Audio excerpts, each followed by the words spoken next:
Hey everybody, it's VEDA Day 2, August 2nd, 2013.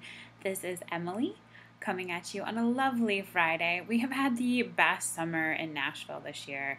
I'm a northern girl and I just don't do well with the summers, but this summer has been so great. So if you have ever wanted to visit, come because it's good right now.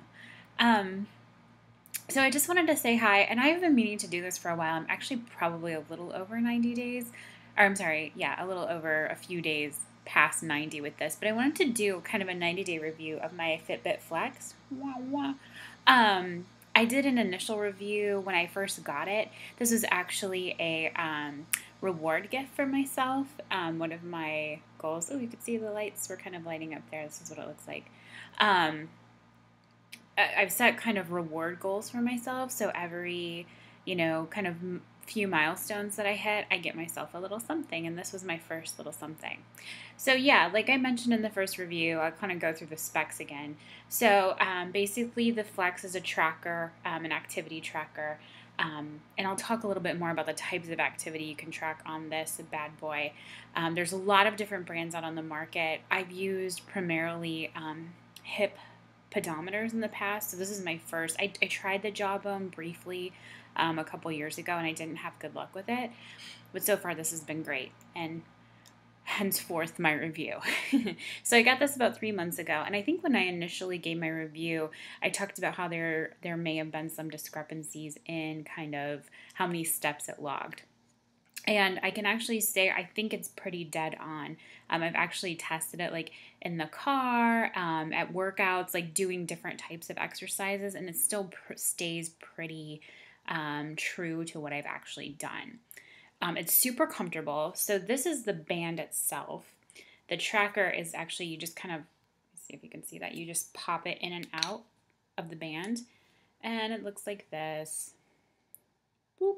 It comes with a little charging device, so you can hook it up to your computer and charge it, or you can plug it in, whatever you prefer. And then the app, which I'll talk about in a second, reminds you when you need to change the battery. And the instructions said that the battery life was only like 5 days, but I have gone as long as a week before it notified me. So it's pretty cool that I don't have to worry about it. I'm just reminded on my phone. And let's talk about the find your words, Emily. Let's talk about the app. I have both an Android and an iPhone, so I wanted to talk about kind of the differences in apps. So this is my Android. You can see here, and I don't think you can tell what it actually says, but basically the app just tells you kind of what you, let me see if I can turn down the screen brightness here. The app just tells you kind of what your stats are for the day. So you download it, you click on it, and it'll go through and tell you kind of, how many steps have you taken, how many miles does that equal. The iPhone, let me just show that to you. The iPhone app actually, I'm trying to like move it so that it doesn't glare off the screen here, but I don't think I'm going to be successful. It just looks a little bit wonky. The iPhone app actually shows the weight as well. So like on the Flex that I'm looking, on the app that I'm looking at now, it's got my steps, distance, calories burned. It logs your very active minutes. And there's also a function that allows you to log sleep, which I've been using. I didn't use it a lot at first, but once I kind of figure it out, it's a little tricky to figure it out. You basically have to, so you sleep with this. I don't take this off except for now to show you, and when I'm charging it. The day that I charge it, I wash the band in gentle, with just gentle soap so that it doesn't get gross because, you wear it all the time. But other than that, it's super comfortable. I type all day long and it doesn't bother me. It's soft enough that it doesn't, cause any issues. And I talked a little bit about the band, not really snapping very well together, but it works like a charm. So what I'm going to do kind of just like a shorter write-up on my blog, and I'll do some screen grabs on the two apps so you guys can kind of see what it looks like. You can also check out the specs online. I just think it's kind of cool to see real live data. It's really annoying that you can't see that. And then it's very similar for both phones. So both the Android and the iPhone display similar data. The only thing that the Android app doesn't show is weight, which I don't really care. I don't really like that it shows that on the iPhone, but it's just like random that it's not on there. But everything else is pretty much there, and you just scroll through. You can kind of look at each day, and what's really cool is that for on this actual device, when you hit 10,000 steps, you can go on your app, or you can go on the actual. It comes with a dongle that connects periodically, that plugs into your computer. And so you can go into your dashboard that's on your actual like laptop or PC or whatever, and set your goal, or you can do it on your app. Once you hit your goal, it defaults to 10,000 steps, which is kind of like the recommended number of steps that people should take. This buzzes. So it's really gratifying, especially if I've had a super hard workout or I've walked really far. It's really gratifying to like feel the buzz and know that I did what I wanted to do that day. So it's really cool. So anyway, back to kind of the sleep thing. So basically, in order to kind of activate the sleep, you just tap the band repeatedly, and I'll show you what it looks like when it lights up. There you go.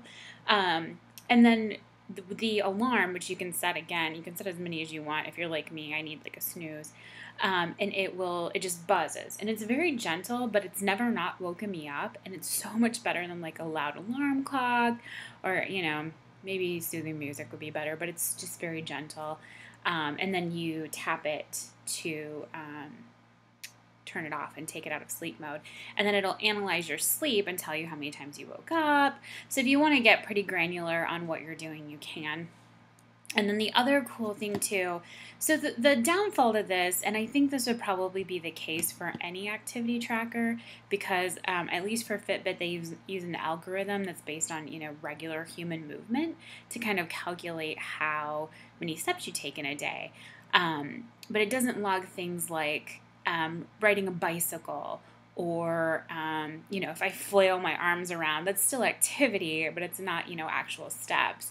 So it doesn't really bother me, because I'd rather have it estimate fewer amounts of activity than more amounts of activity. But I can tell, like, I was having a conversation with my mom about it, and she and my dad cycle, and she said, can I log that? And I was like, well, you can log it and it'll calculate calories and kind of, but it doesn't really like say this activity counted. But that wasn't really the point why I got it. The main reason I got it was to track my activity and kind of set a standard for myself. So after, using it for 3 months, I would go back and buy it all over again. It was $100, very cheap. It's done what it's supposed to do, and I really like it. And tons of people ask me about it all the time. I like that I can track where I'm going and what I'm doing. So I would highly recommend it. Fitbit Flex. I'll add some links down below as well. So if you have any questions about it, or if you want to check out my blog, feel free to do so. Awaiting Skinny. Hope everyone's doing well. I hope you all have a wonderful weekend, an on-plan weekend for those of you who are taking shape for life. And I hope to see you tomorrow. Happy VEDA Day. Bye.